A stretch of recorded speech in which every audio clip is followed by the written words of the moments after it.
Welcome to Envision Radio from the United Way of Greater Charlottesville and City of Promise and News Radio 98.9, 1070 AM WINA, and brought to you by the Jefferson School Foundation with Marky and Price, coming to you here in the studio in downtown Charlottesville. Today we are thrilled to be joined by Miss Leontyne Clay Peck, author, film creator, and educator. She has 30 years of experience in presenting African-American cultural programs and family genealogy stories, and much, much, much more. Genealogy. But most excitingly for me, this episode of Envision Radio. Woo! What's going on over there? I haven't seen you in a It's been a long y'all know each other. long we time. go back. Y'all go back. Yeah. Chris go back with everybody. It's a good thing. I've been here, there, and everywhere. Yeah. That's all good. It's all good, though. Well, and here's the thing about Charlottesville. I think that we were talking about this the other day, where like when you grow up in Charlottesville in a family of teachers who taught a lot of people. Like my parents taught generations of people, like people's kids. Mothers. Yeah, both of them. At different schools, right? So two different sets of people, right? And then you grew up here. That's another group of people. And then you're right? So there's all these bits and pieces. So when I started to work here, there's been this sort of transition of like, I was my parents' kids, I was my sister's brother, and then I had like the things that I was doing. And so it's always funny when like we did some work at Montpelier. This must have been that makes sense. almost a decade ago. This is point. connecting. Mm-hmm. But then also I'll get a text from my mom who's like, do you know Leontyne Peck? And I'm like, so like now my retired parents are like reintroduced into like, the world of all this. So yeah, they'll always be like, I ran into your so-and-so. And I'm like, all right. I'm trying to bring a stranger on. Someone Price doesn't know. I got to bring a stranger on. I think that might be impossible. Yeah. I like that challenge. A lot of people. Next person, not the next one. Give me some time to find a stranger. All right. I'm going to look through the calendar and be like, who have we not touched base with? Yeah. See. Well, it's also harder when like we're also recommending people to each other. Because the only people I know, I'm just like, oh yeah, you should call them. I'm like, yeah, they'll probably say yes. There's a lot of like guilt-ridden guests on this show. Like, absolutely. Absolutely. Right? You said anytime, right? Anytime. Right? I can call on you Anytime. when you need a friend. When you Amen. need a friend. It's on public record. How are you? It's great to talk to you again. Everything going well? Well, thank you for asking. That's excellent. I'm doing well. So this little adventure we're about to go on, the way we usually do this is we start at the beginning. So we will start with you and your childhood, and then we'll just move through and talk about the work, and then talk about, really whatever's interesting. I think the most fun part about this for us is like, I learned it so much always new stuff. ends somewhere else, right? Okay. So it always starts. No, it always starts with sort of like where you're from, talk about growing up, and then from there it is really just a roll of the dice. Okay, all right. Well, you want me to tell you where I'm from? I want you to tell. It is. Start from the beginning. Story Okay, hour. start creation. Story hour. It's the creation story. That's exactly right. Okay. Well, I am. I've lived in Charlottesville since 2003. So for over 20 years. Yeah, over 20 years now. And my family, we moved here from Maryland, but I am a native of West Virginia. Most people won't believe that just by looking at I don't believe it. No. At my slick look here, but I grew up in a very what I call a little village. In the name of the village was Piedmont, West Virginia, which is right on the border of Maryland and West Virginia. So my house was literally on the Potomac River.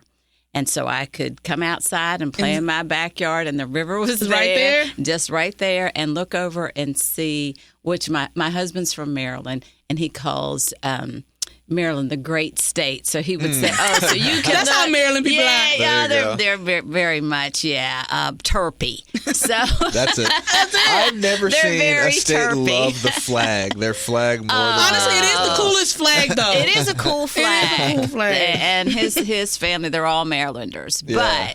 But my little town of Piedmont, and by the way, it's kind of gone now. It's sad. There's still people there, but it's not the community where I grew up. It was a very tight knit community. So Piedmont, during the time that I grew up, was right at integration, and so our town was it was a happy little town. We had black people, we had white people, and you could walk everywhere. So you could walk to school, you could walk to the pizza shop, you could walk to shop, get your picture. It was like Mayberry. Oh. I mean, you could really walk everywhere, walk to church. So it was very, very close-knit. And the Black community was extremely close-knit. And the major employer there was, we called it the mill. Right now, everybody got at the mill. Everybody have the mill, and if you could get it, it was a good paying job. And I always say, even today, my father and my father worked there, and all the mill workers, it was a paper mill, got paid once a week. And I keep saying, why don't we still get paid once a week? I mean, they had employees everywhere. I also wonder what the system's about. Yeah, I'm wondering about the system. So on Thursday, you got paid. It was, it was a union job, but most of the men work there. And then some, like for Black women, I was raised by my grandmother.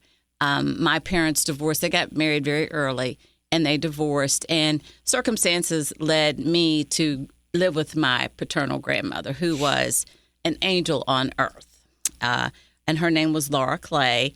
And she had a small house in this community. But I swear we had like 2,000 people that lived in her house. I mean, she made it work. She took everybody in. She took everybody in. Her kids, grandkids, the neighbors' kids.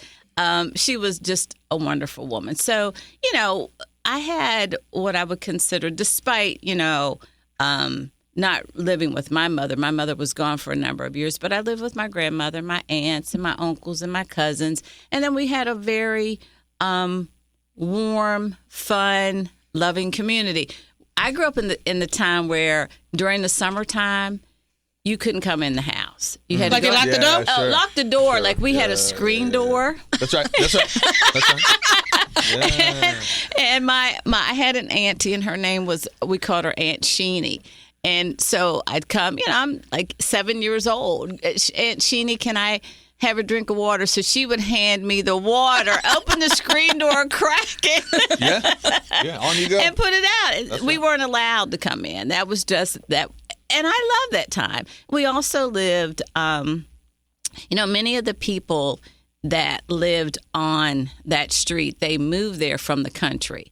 And this wasn't the country? This was the country, but we were a little more sophisticated because we were. I was like, girl, you walking to school, you walking to the store. We were the village country. There you go. That's right. See, there's a difference between it's a continuum of the country. That's right. So the people love the country, but now they're in the village. That's so right. you can't really grow your crops out in the That's village. she said, if you can't grow crops, you ain't in the country. Exactly right. If the cows ain't the neighbor. If you're not farming, it's a step towards. I like that definition. So my other metropolitan area. grandmother who lived, my mother's mother, she lived in the country. She lived in Petersburg, West Virginia.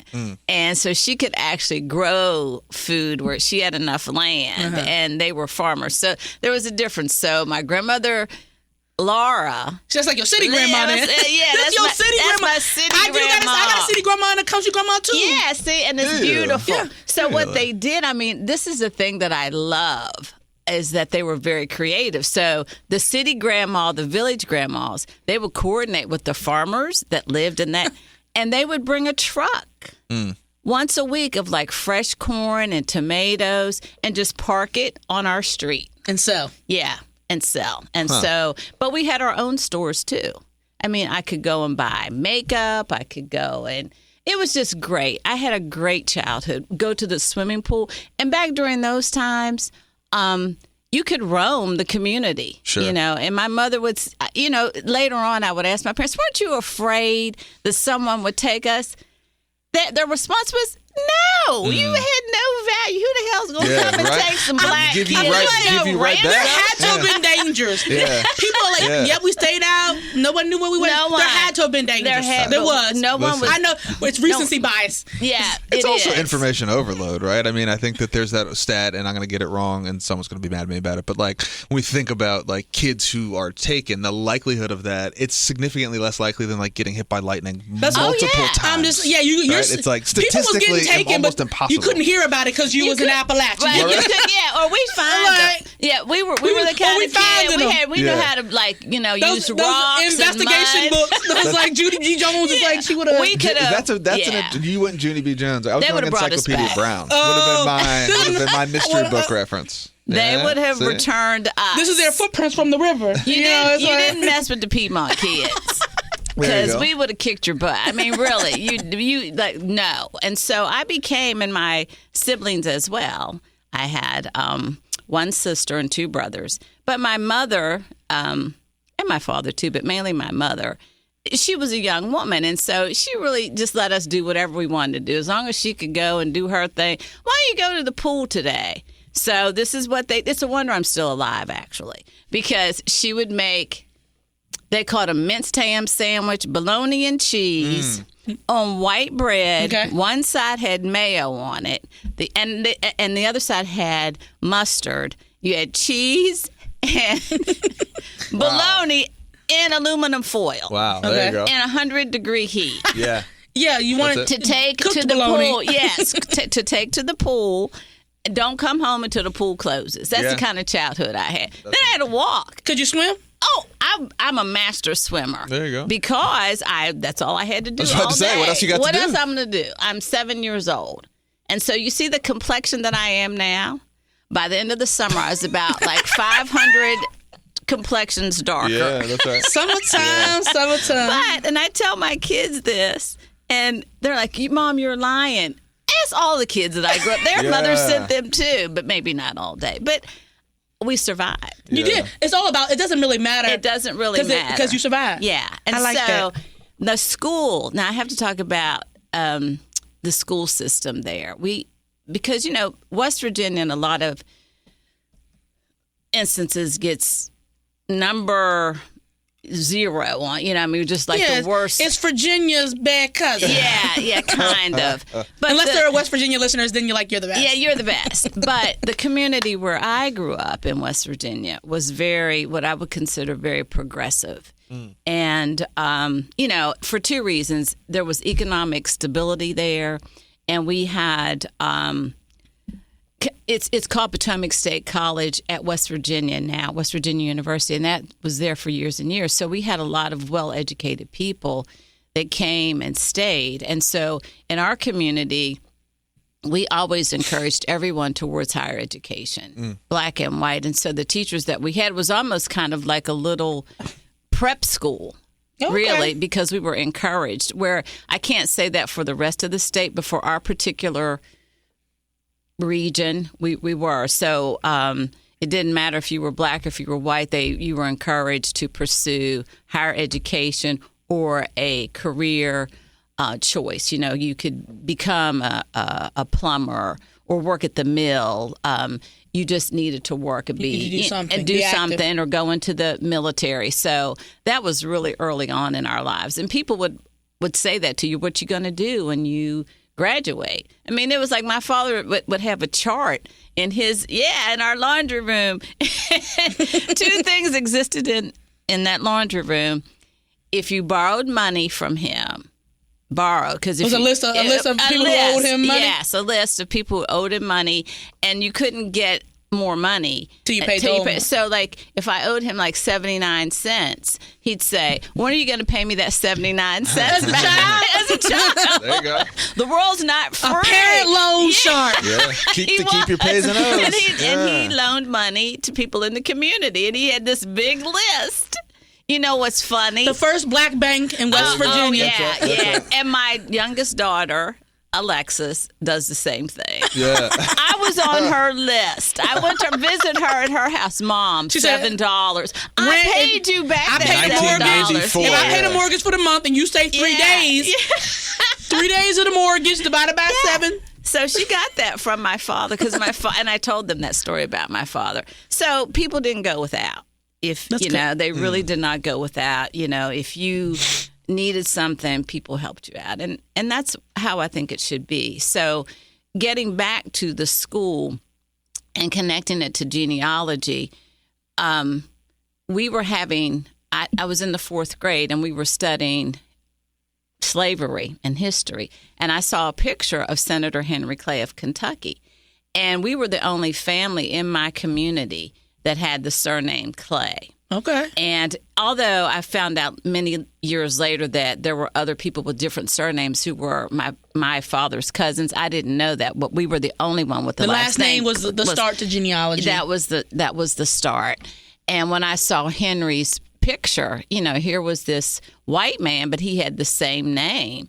And so I asked my teacher, I said, you think he could be related to me? She said, no, honey, I don't think he's related to me. But because we had been studying slavery, in my mind, I thought, I wonder, because she talked about like ownership and last name. Yeah. Did he own, and did he possibly own our family? And she said, yeah, that maybe he did own your family, Right. And that's really what sparked my interest in finding out more about the Clay family, finding out about my identity at a very early age. But during that time, people in the community, old people especially, you couldn't be in grown folks. You couldn't ask questions. I was one of those kids that asked a lot of questions. They said, here she comes with all those questions that we're not going to answer. Did they tell you should be a lawyer when you grow up? Oh, they did. That's what they tell people. That's what they tell kids with big mouths. Ask me how I know. Yeah, they do. And that's what I was going to do.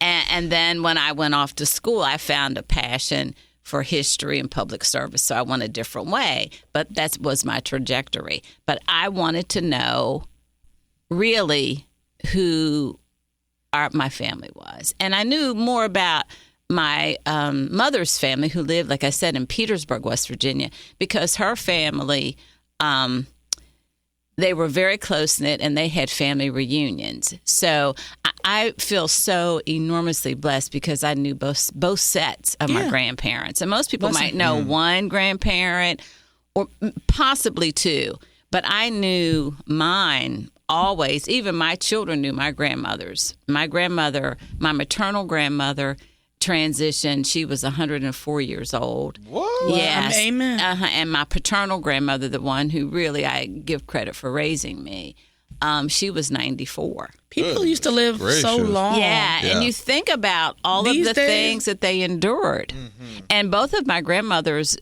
neither of them had disease in their body. They just were old. You can't live forever. They'd still be here.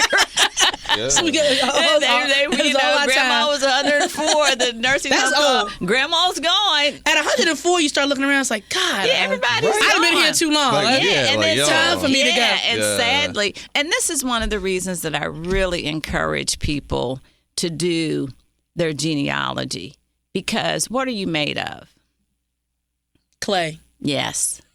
There you go. I don't know if you were leading me there. I wasn't. You surprised me. Now I'm going to use that. I thought that you were leading me there. I wasn't. No. What are you made of? No, what are you made of? Biblically speaking. But I like that. We are made of clay. That's going to be my next title. Please write a book, We are made of clay. I give over all the rights. Unbelievable. She just, you heard her. You heard her. She can have it. She just gave it to me. Crazy. But what I was leading to That is crazy. is that all of us are, and I don't want to use the word like spare parts, but we're divinely created for a certain mission. And so it's important, I think, to look and see who was your mother, who was your grandmother, who was her mother, who were their fathers, and to look at that family in its totality, so that, and you're going to find some good things, you're going to find some bad things, but you're going to find the total mix. So when I look at who my grandmothers were, their health, they just went to sleep. I'm a very healthy woman. I'm very thankful for that. I hope I continue to be healthy. And even my mother, who just transitioned in December, she was 88 years old. She just passed. But she smoked every day for like 2,000 years, and she never had cancer. She just collapsed and died. Oh, yes, but she had dementia, but it was the type of dementia where I could sit down and talk to her, and she could tell me what went on in 1958. Oh, people are really good at that. Yeah, but she couldn't tell me what she had. I mean, For she dinner. couldn't for dinner. She couldn't. She had that type of dementia, like she didn't know what season it was. Go. So I had to put her clothes out because in the summertime she'd have on winter boots or something. So It was that type of dementia. But her old memory was very good. Recall instances that made an in impact childhood on her. and childhood. And so I say, who are you made of? Because when I think about my grandmothers and what they endured, I'm their legacy. And my daughters are their legacy. And my granddaughter is she's their legacy. So that you had strong women who, one grandmother was born in 1899. Think of what she saw and what she experienced. Yeah. That's why genealogy is important, and knowing your family history. How am I going to navigate, especially in the space that we're in right now in this country? Those people that their DNA resides within us, they saw that. So we know how to fight back. You need to build the world that you want, not the world that somebody else wants you to live in. And that's what our people did. And when I look back at my family, and I encourage everyone to do this, I'm so proud that they were able to keep it together, because my grandparents on both sides were married for over 70 years. Thinking about not being together and not making it happen was never thought about. And when you think about, and I'll just use an example of my maternal grandmother, her name was Mabel Redmond Gator. Grandma lost all of her children during her lifetime except my mother, and then I had an older Uncle John, but he died before my grandmother. So all of them died. Because she lived to be so long, But I think about that pain and what she had to endure, to bury her husband, to bury her sons and daughters. That's a lot, but she just made it through. She made it through. And that's the same strength that we have. And a lot of us talk about our grandmothers and our aunties, because or our fathers. I think about my father, who was an amazing man. He went to work every day. It was a lot of fun. He liked to hunt. He liked to fish. He was an athlete. He was the life of the party. But he was a serious man. It's like, I have to go out here every day and make a living. And it is not easy making a living in this environment, but we're going to do the best we can do. Yeah. Was that an ad break point? That was one Okay. If you are just joining us, this is Envision Radio from the United Way of Greater Charlottesville and City of Promise, News Radio 98.9, 1070 AM WNA. Price Markey here with Leontyne Peck. Big thanks to our sponsor, the Jefferson School Foundation. That is jeffersonschoolfoundation.org to learn more and to stay connected.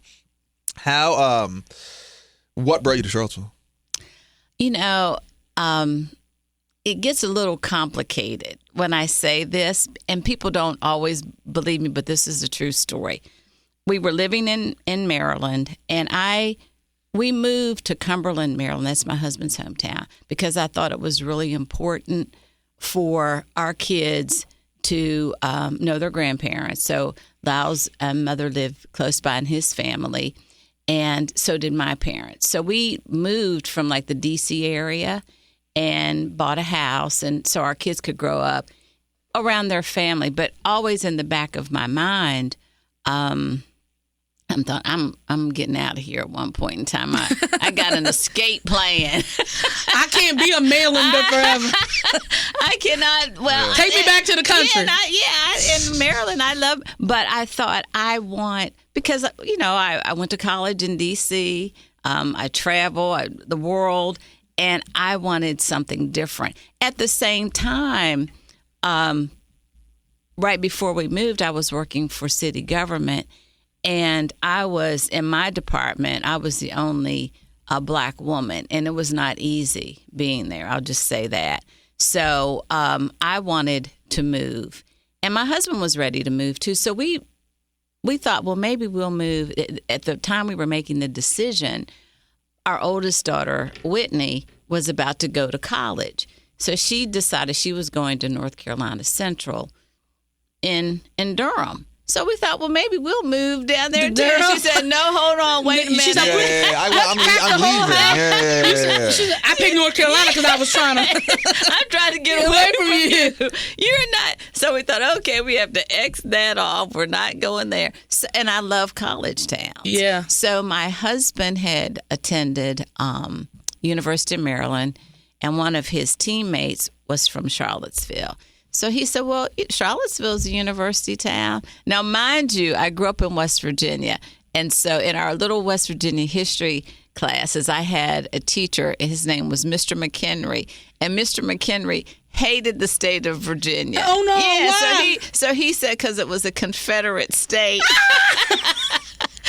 Okay, West Virginia. Wow. You got us. So we're in the 6th grade. So we're getting brainwashed. He's like, no, you don't ever want to move to Virginia. That's you. So in my mind, I'm thinking, no, I don't think I want to move to Virginia.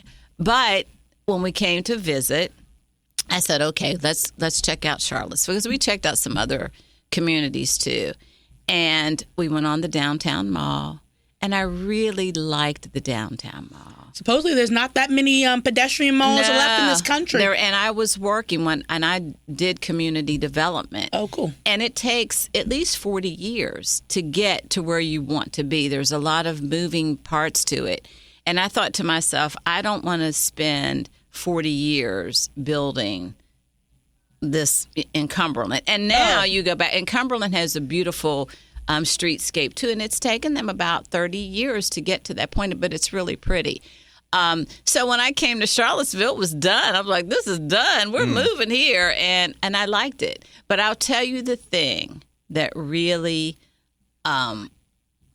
sparked me to say, I'm definitely coming.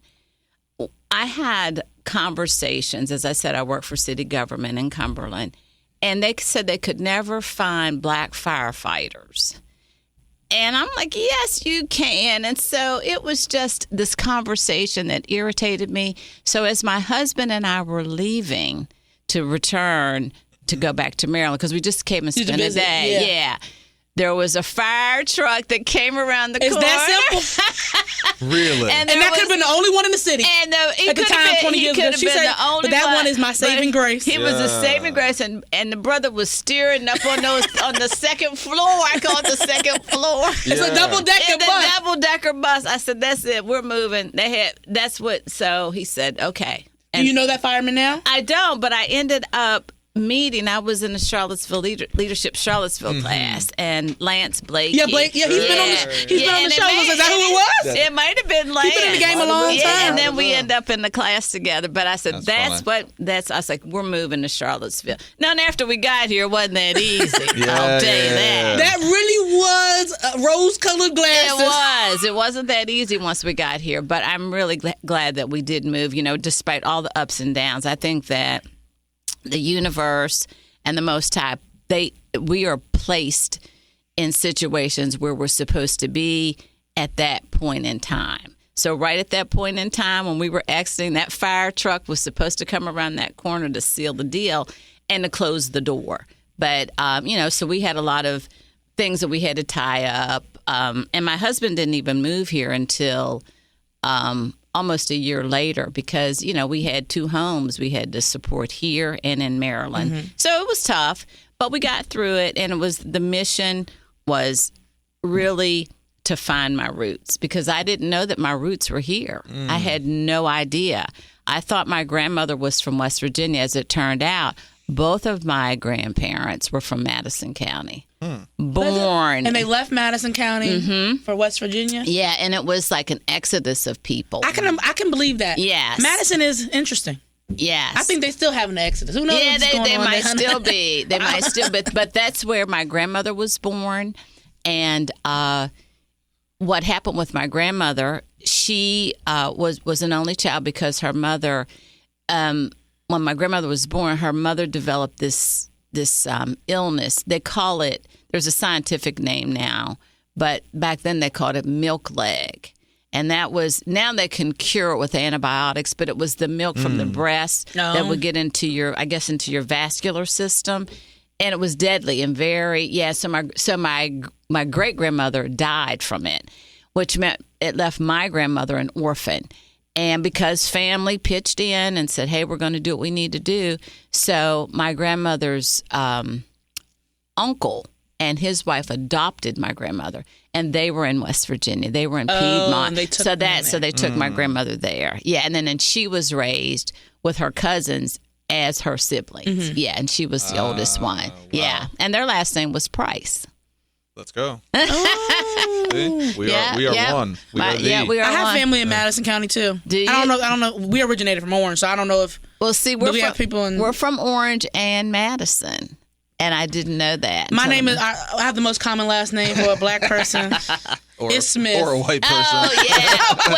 well, I have. But let me tell you, everybody's the most common last name. I call myself, and other people call me this too, the universal cousin. Because if you tell me I'm the universal cousin, just plug me in. There you go. She matches Leontyne. My second great grandmother's name was Laura Fanny Smith. Okay. And she married a Price. We're connected. Yes. Yes. Cousin. Yeah. Like Tupac. So the Smiths and the Prices, and the Twymans. Yeah, there are Twymans in Madison. Yeah, all of those surnames ended up in Piedmont. Oh my goodness! Yeah, there are Twymans here. Yeah, in Madison, the anyway. Twymans. Yeah, and the Twymans that moved to West Virginia are connected to the Twymans here. And so the white Twymans and some of the black Twymans too went into medicine. And they did the same in my community. Wow. Yeah. So those same patterns, but it's the same people. Same people transplanted everywhere. Yeah. And because, farming was starting, people were looking for other opportunities to make a living. And so just one had to go. And so they had the mills, they had the highway, and they ended up, all of them so if you look in like the 1920 census, most of those families there by 1930, they're gone. All of them. Virginia was tough. Everywhere was. You said your place was kind of progressive, so maybe they was hearing through the mail. The mail. Through the courier service. Well, however y'all was getting news to each other without the cell phone. It was must have been, and it was family. Yeah. Because Town just about crier. Y'all got to come up here. They got a new mill. You have a new mill. And a pool for people that look like us. Yeah. We got a swimming pool. We have all kinds of things here. We have a high school. It's a community. We're building this community. Well, Maryland, I see that you won Maryland Business Professional Woman of the Year. I did. So Maryland was good to you, girl. I love Maryland. I love Maryland. And was that for your work with the city there? No, what this was this was for women who were in business at the time. I was teaching at Allegheny Community College. So you were a teacher? I was a teacher too. And but I also had businesses, and most of my businesses were... Like you were starting businesses? I was starting businesses. Oh, okay. Yeah. Business owner. Yes. So, and my husband and I, we even, right before we moved here, we had a museum. We started a museum. So we did a lot of... What was the museum called? It was the African American Museum. Yeah. Yeah, oh my Lord! In Cumberland, Maryland. Yeah. Y'all are doing it. Yeah, if you look in some of the books, I have some pictures of the museum in there. Yeah, a few pictures in there. What other businesses? And then I had a hat shop. Mm-hmm. You are an auntie after my own. Not a hat shop. I had a hat shop, and then Cumberland is known to have steam trains, and Cumberland used to be a very affluent. It was called the Queen City. Okay. Because you had the Potomac River, you had the railroad, you had a lot of businesses coming into Cumberland, Maryland, a lot of industry. And so I had a tour business, and people would come and we would take them and get them, provide them lunch and take them on tours around the city of Cumberland and put them on the steam train. Oh, I love that. Yeah, so most of my business has been even when I was here, I had a business called Queen Charlotte's Tours. When you were in Charlottesville? Mm-hmm, yep. Yeah. And it was still a tour? You take people around the city? This city and Montpelier. Okay. Yeah, and Price might be familiar with Queen Charlotte's Tours. Okay. Yeah. Yep. And then when COVID hit, we kind of lost the business, but you have to move on. You have to be flexible. You got to go to the next business. You have to go to the next business. Yes, that's exactly right. So, yeah, that's how we ended up here.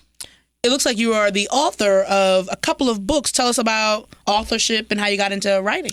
I hadn't really thought about doing any kind of book. I was just really on a search to find my grandmother and my grandfather's people.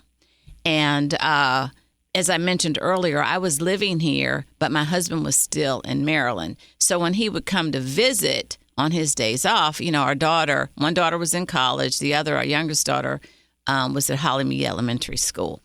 And so when my husband come, I said, well, I'm a natural adventuresome person. I can tell that. Yeah, I like to just go out and we're going to get shot out here. You don't know. No, we're fine. We're good. So maybe West Virginia. No, I'm kidding.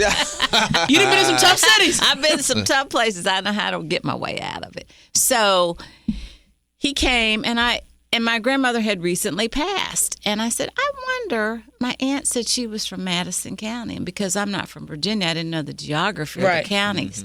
And my aunt said she was from a place called Kriglersville. Wonder where that is. Where is that? It's in Madison County. Oh, girl, it's all in my books. Yeah. I don't know. I've never heard of Kriglersville. Kriglersville. Do you know where Graves Mountain Lodge is? Yeah. That's Kriglersville. Oh, no one is saying that Graves Mountain Lodge is in Kriglersville. They chose the syntactically simpler they were like, go to Graves Mountain Lodge. And I'm like, I've been there, got it. It's Kriglersville. And then the old country store. Yes. That's Kriglersville. Oh, my gosh. And they gave that name up.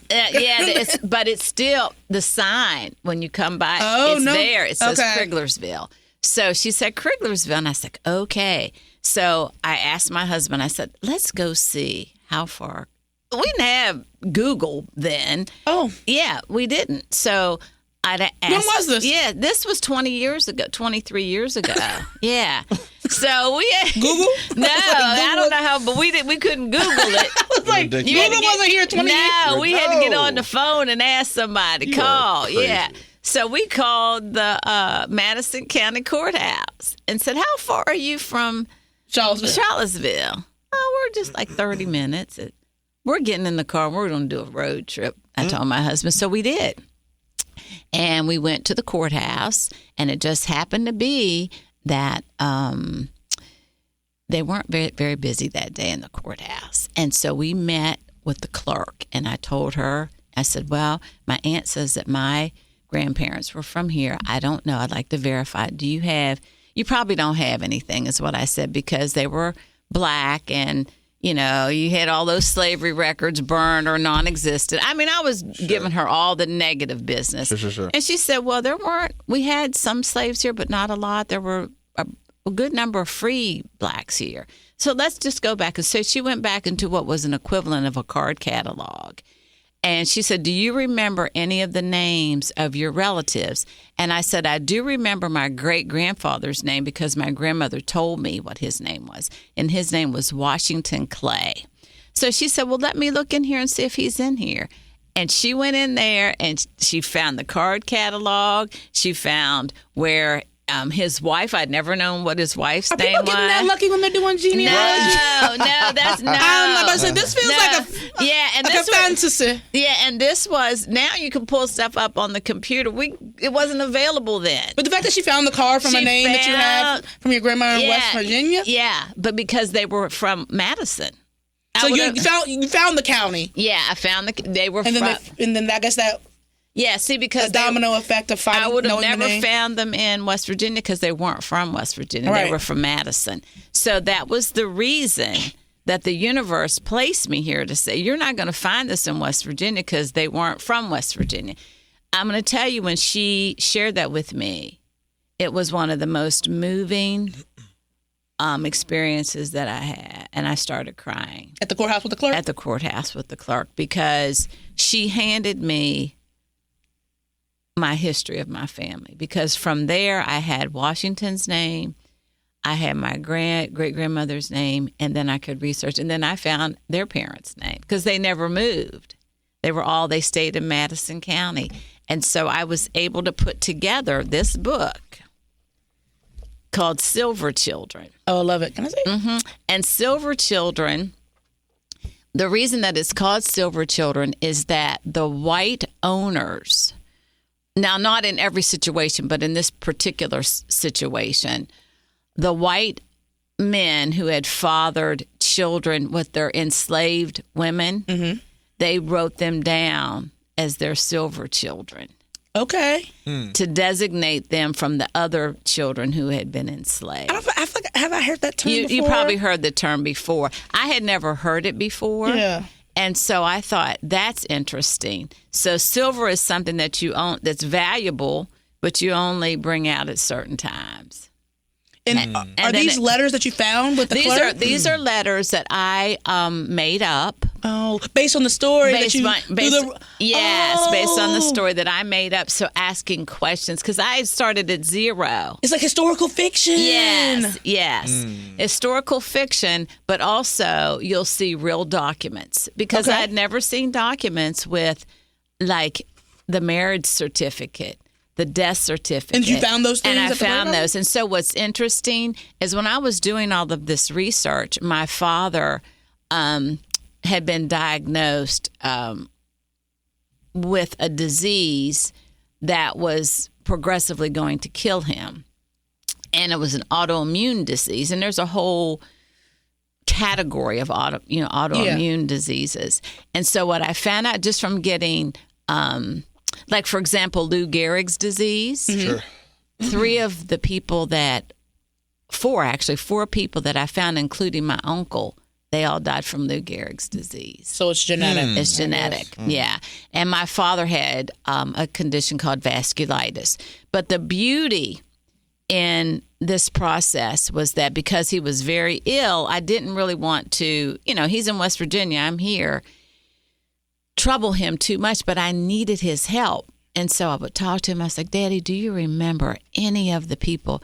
And my father, he always called me girl. And and I have a brother, he called my brother boy. Keep it simple. Keep it simple. Daddy, we have names. Yeah, they're useless to me. Come here, girl. And so he said, girl, I don't know. So one day I called him and I said, Daddy, I think that I found one of your cousins, and his name was Elmo Clay. And he's in the book. There's a picture of him in the book. And he said, oh, yeah. He said, I remember Elmo, because back then families would move on, like for Labor Day. Yeah, for Labor Day. Yep, there he is, Cousin Elmo. And they would, my family, my grandmother's family, my father, they would all come. And the church is still there. It's in Kriglersville. And have what they would call, like a cookout, picnic, celebration for Labor Day. And so they came, and he said, Elmo and I were playing, and Elmo threw a frog on me. And that's how, so I connected with Elmo. I went on a search, and I found Elmo Clay working at the Sperryville little pavilion in Sperryville, Virginia. They had not seen each other since they were children. And we reunited them. And I love this. Yeah, we got them. And this gave, because my father was basically on his deathbed. It sparked him enough that he lived another 7 years. Did he get to come down here? Yeah, he came. I brought him to the little store. Aw. He went there. His mother took him there when he was a child. And he remembered. And he remembered it. Really? He remembered it. And I brought my aunties too, and they remembered it. And the name of the road is called Poorhouse Road. Oh. Yeah, and right. I wonder if that's symbolic. Yeah. And so, of course, and I don't even think they have street lights now, because all the Madison is a slow town.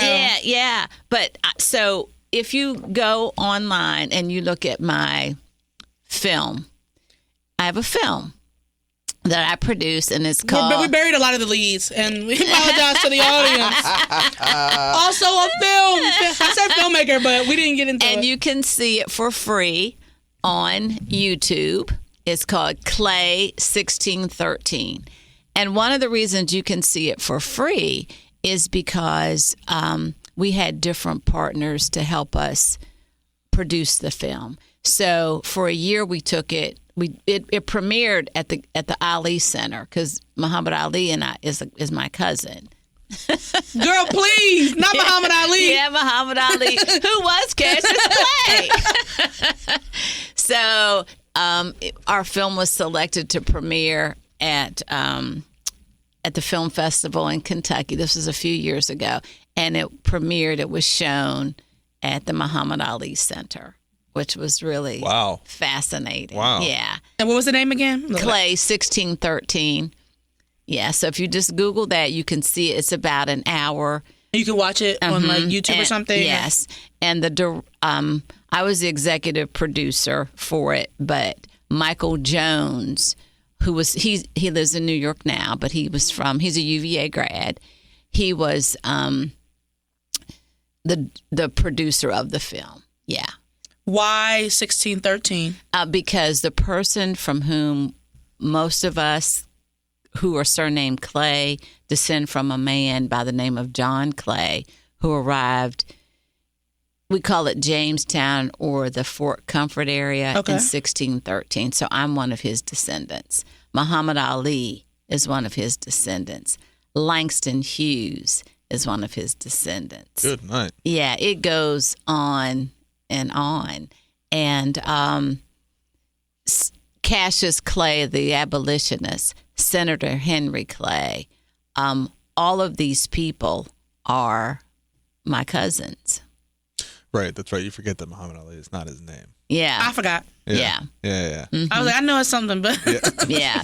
And celebrity. When you're celebrity, you can pick a name. Well, there's a little more to it. And we were teased. My brother, we were teased because Muhammad Ali came during the 1960s, and so we were children and playing out on, because I told you they don't let you in the house, so you're outside playing, and you're boxing. And my older brother, they said, "You're not who do you think you are, Cassius Clay?" Yeah. And so they would tease him. Sure. And my brother got actually knocked out. There you go. Some kid knocked him out. So we had the badge of honor. We had to defend the Clay name. There you go. That is too funny. So a lot of people don't know this, that Muhammad Ali had one brother whose name was Rudy Clay at the time, and because they changed their name when they joined the nation. His name was Rahman Ali, and Rahman transitioned maybe about a year ago. He made transition, but we did our DNA and we matched, so that's how we knew that we were related. Listen, if you are just joining us, this is Envision Radio from the United Way of Greater Charlottesville and City of Promise, News Radio 98.9, 1070 AM, WNA. Price and Markey here with Leontyne Peck. Big thanks to our friends who are sponsors, the Jefferson School Foundation. That is jeffersonschoolfoundation.org.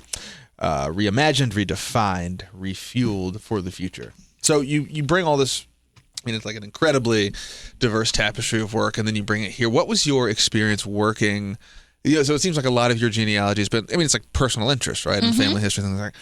How did you find it working with like institutions that were trying to do the same thing? Did that help move the work forward? Did the bureaucracy slow it down, right? Like, how did you sort of find fitting into these bigger systems? I think that the timing was perfect. Sure. Because I was looking for my own personal history while simultaneously Montpelier, Monticello, Mount Vernon, places that, hold a place of prominence in history, they were also being encouraged, I'll use the word encouraged, by their descendant communities to say, you have to tell this full story. You just can't tell the story of James Madison and Dolly and, Martha Washington and or Sally Hemings. You need to tell a comprehensive story. So it just happened that at the same time I'm doing my research, other people are doing their research as well. So for me, that was a win-win because there's so many pieces of the puzzle that we don't know. And once you start collaborating with other people, they can hand you your piece. You're like, I've been looking for that piece of the puzzle for 20 years. Right. That's right. Here you go. Here's, so Dr. Shelley Murphy, who's well known, is in genealogy circles, is a very good friend of mine. And she used to also be my boss when I worked at Piedmont Housing Alliance. Yeah. And so she was very, we were helpful to each other. So it's a calling. Everyone is not, I'm probably the only person in my family that is interested because it's tedious work. You're talking about old people who are dead. And most people, until you are older, you're really not interested in it. Because even my own kids are like, oh my God, if she says one more thing about these old people, I'm going to kill her or kill me. But now they want to know because they're older. But when you're younger, you're like, I don't care.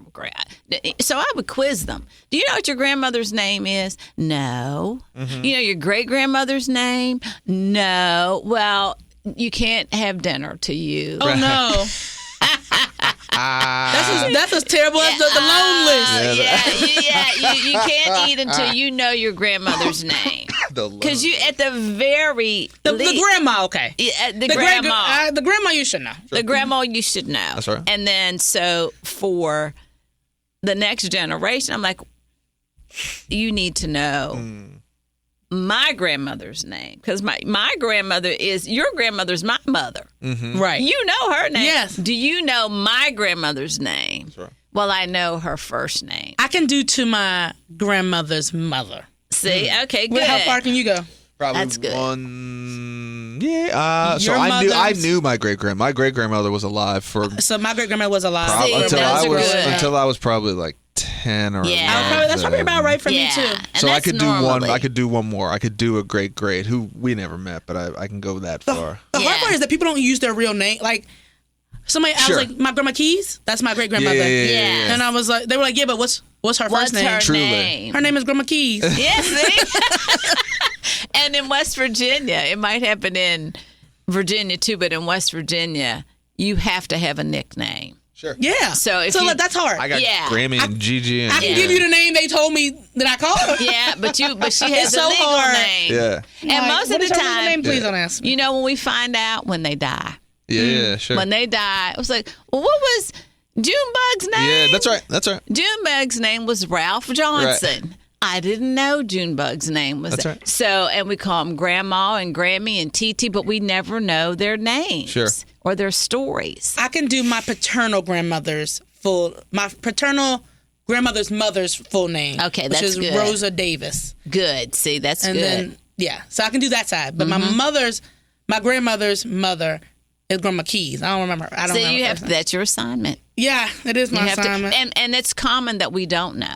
Yeah. I mean, I wouldn't have eaten dinner. Yeah, no, you're not going to eat. You know food. You're on a different list. No, you're off the loan list. You're on a different list. So I have a granddaughter now, and they live in North Carolina, and for a week during the summer, I get so excited because I get to have her come up to myself. They still sending babies up for the summer to their grandmas. I can't wait for her to come. So that's when I'm going to teach her. We're going to do a little craft. It's a family business. So that history is a family business. Yeah, it is. You need to know and make little pictures and put their names, and then she can take it home with her, and she'll have her grandma's names, and I'll tell her you put this where you put your special stuff. Yeah. Now they have the books, but I want my granddaughter Lennox, her name is Lennox, to know she knows my name, and she knew my mother, so she knows that's Grandma Sue. But she obviously wouldn't know the other ones. Yeah. So we're going to make little pictures of them. And then, see, in here are the real pictures of the grandmothers. What's the name of this one? This one's called Our Mother's Dresses. Is that an homage to, finding our mother's garden? Yes. Is that Yes. Is it Alice? Yes. It is Alice? Yes. I'm good with the black women writers. Yeah. And I make these, I make these books accessible. I self-publish. And the reason that I self-publish is because I think it's important to get our stories out. And if someone is at a publishing house and they're like, well, we don't think that's important. Our reading public doesn't want that. Sure. That's not what our testing says. Yeah, that's what it's not. Yeah. Well, I want my reading public to see these pictures, and so they can make one for themselves. Right. And so what I did is for this one, you can have a photo album, but I took photographs of my grandmothers, and of course they had other granddaughters. My mother wasn't the only child. Sure. And so I put them all in the book so that if someone in my family picks this book up and says, oh, I didn't know that I was related to them, because people don't. Sure. Oh, yeah. People move. Right. And they don't know, and that's how sometimes people end up marrying their cousins. Right. That's hard. Yeah. She is from West Virginia. Yeah. We're not going to get through a radio episode with a person from West Virginia without mentioning the stereotypes of We're losing a large part of our audience. That's okay. That's okay. So if folks are you still doing a lot of genealogy work now? I'm starting to get back into it, and normally I go to colleges and universities and genealogy groups and libraries and do presentations. But because I had the primary care of my mother for the past 5 years, I wasn't able to. Sure. And so now I want to. I did a little bit of going to conferences and a few, but not a lot, only because I wasn't able to physically do it. Mm-hmm. Yeah, because I just think it's really important. What if people want to get involved in it? What's the best? 2 questions. How do they get in touch with you if they're interested? But also, like, how do people get started? I think it could feel like an incredibly daunting enterprise, right? And or there's like not enough information. You don't know where to look for the information, or you sort of get to that point where it's like, oh, I thought I was pulling a thread that just turns out to be, you know what I'm saying? I mean, there seems like there's a lot of sort of frustrations in that enterprise, right? Well, so, like, do you have any advice for folks that are sort of on the path that are like, I don't like, what am I doing? I do have some advice, and the first thing that I would encourage people to do is take it slow. You don't have to rush to do this. And they're not going anywhere. They're not going anywhere. They are, and those records aren't going anywhere. If anything, the records are getting better, because when we started doing this, we actually had to physically go to the courthouses or to the libraries and look up papers. And now a lot of those things have been digitized, so you can go. So I say start with yourself, start with your parents, with their name, and then fortunately, so you can go to Ancestry. I mean, there's a lot of family tree, a lot of different resources that you can join. And join your local genealogy society if you have one. Is there one here? We have a local genealogy society, and also descendants groups. Yeah. So if you join the descendants groups, you can get a lot of information there. But I just say you don't have to rush. There's no rush to do this. And build your tree, because what will happen, like, Marky, if you went on and you just started your account with one of these online services, then they will, once you put your name in and your parents' names, they'll automatically start filling it in for you. And then you can print your tree out. And then the more you want to know, you can know. Now, here is the thing that people might feel a little nervous or shy about. Putting your information into the database. That's what I am nervous about. I was going to mention that. It can bring out people that maybe you don't, because we can't, decide who our relatives are. They're there. They could be an axe murderer. We don't know, or crazy, or we don't know. But you can. There are some privacy settings that you can put that only you can see your tree, or that only the people that you've invited to see your tree can do that.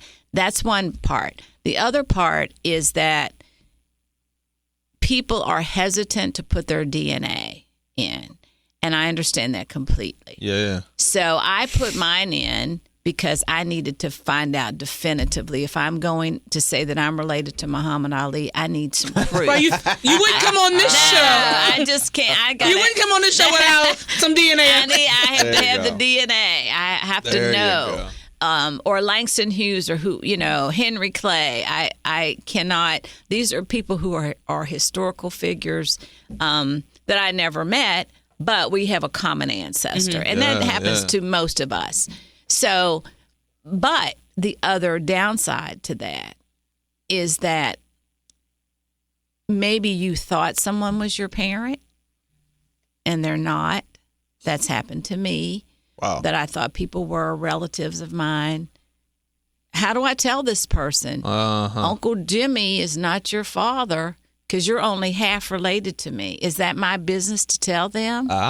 It's not, so I don't. Okay. I don't think so. I don't. You just collect it for yourself. And so you have to put on those privacy things. But, and as I said in the film, there was a lady who contacted me, and she was my genetic match, but she was white. For one. Which is not uncommon. Right. But what happened was she couldn't figure it out. She says, I don't have any black relatives. How come you keep popping up? Yeah. Well, as it turned out, this is on my mother's side, and this was my mother's great uncle. He had gone into the military. He was physically appeared to be white, but he always said, when he lived in West Virginia, I'm black, but he was in the military, and they kept changing it. So finally, he was like, I'm just going to go with it. Yeah, you know, I'm just going with it. It's too, because I do look white. So he ends up in California, gets married to a white woman, never tells. Never tells. Sure. So, 30 years later, Leontyne and her little brown face pops up. How am I related to you? But here's what's important. I knew the story. Yeah. Sure, I knew the story. Yeah. And so I told her, I said, listen, here's the story. Right. This is how you're connected to me. I don't know your family. I don't know, her father had transitioned. I'm not going to call him up and tell him. Yeah, right. That's right. They already lived a life. They already. And no need to rehash right, old and things. you've lived your life as a white person. You're not instantly black because what is the present mean to the past? Exactly. Yeah. So I said, but it's important for you to know now. If you want to tell them, she said, I don't know how we connect. And you're like, well, your great granddaddy was not who you thought it was. Your daddy was. He had that one little drop. There you go. But he didn't look like he had the drop. And so when you connect to me, that is funny. You got the full chocolate drop. What did she say? So she said, she was stunned but thankful. Yes, that I shared. And then we ended up becoming very close. Oh, wow. Yeah, we became very great cousin close. or something. Yes, and she ended up sharing information with me that I would not have had. Or you could fill out more of the tree. Yeah, I could fill out more of the tree. Yeah, and so I made now I have two trees. I have a tree on Ancestry that's public, but you can't add anything to it. And then I have a private one. Right. That just says you can only access this by permission, because people will go in and steal your tree and manipulate it. I didn't know that's how it worked. Lord, the dark side of it. Yeah, they're the dark side of genealogy. Because they're not doing the work. Right. Yeah, the dark side of genealogy. Yeah. Oh. Wow. Also, we've done 200 some out of these shows. Woo! That was the fastest hour in 3 minutes. The fastest hour ever. I think so. Was it not? That felt no, it's fast. It's been an hour. We've been here an hour and 5 minutes. It doesn't. Seems like we didn't even cover some stuff. Right? It's funny because some of these shows, they're all good and everyone's interested. But some of them, I'll look down and be like, oh, it's 8 minutes in. And I'm like, all right, we got to play it around. Connect on sort of how we get there. The first time I looked, I was at 41. Yes. Oh my God. Was I talking too much? No, that's the whole point. That's why they know what we sound like. They don't want to hear from us. Like I was like, we could do a part 2. We could, because we I actually think that was listener feedback. Like they don't want to hear from us. So perfect. That was listener. They said, give us the stories of the people. Yeah. We was like, we got a lot of stories. Sometimes we have to, but sometimes we have to be there to help people along. Do, yeah, because people might be shy about it. We didn't have people say one word, and we both all sat here. What? We had people shake their heads to a question. Seen it all. We on the radio, babe. This is not the Breakfast Club. Yeah, you did. They have to hear that. That is support that you did not. I said I had to say friend. they're shaking their head. You can't see them. Only I can see them. Yeah. You got to trust me. They said yes. Oh, Lord. Well, look, thank you so much for your time. We will have to do part 2, and we might get a part 3 out of you. 2. I mean, this is fantastic. If you guys have ideas for the show or want to contact us, check us out on social media at United Way Seville, at who am I? City of Promise. And drop us a note at envisionunitedwayceville.com. She messed me up because I was about to do the Montpelier thing. And I got stuck. That's James Madison rep. The board will not like if you say that. I got stuck in 2017. And I was like, if people want to reach out to you, is that something you're comfortable with? How do people get in touch with you or follow the work? Or what's the best way to do that? The best way to get. I used to have a website, but I didn't need it. You seem like you need a website. Yeah, I had one, and then I didn't need one during COVID. I'm not paying for the domain. Yeah, I'm not paying. I still have my domain, and so I'll probably rebuild it again. But if people want to just see me on Facebook, they can, I'm Leontyne Clay Peck. That's my Facebook, just my full real name. That's the one. Yeah, and so I'll probably do a website in the future. There you go. Well, Reb's website recommendations. Pop your head up and let's make it happen. We get support on the show from people like you. If you like what you hear, share it with your friends. Subscribe, your colleagues, family members. Subscribe on your favorite podcast platform, wherever we get podcasts. And again, best way to support us is to continue or consider making a contribution to City of Promise, United Way, or other great nonprofits in town. It's how we continue to do the work. And of course, this show. Always a big thanks to our sponsor, our friend, the Jefferson School Foundation, jeffersonschoolfoundation.org. Reimagine, refueled, redefined for the future. And for Leontyne and Marky, this is Price. Enjoy the weather. We will see you next week. Peace.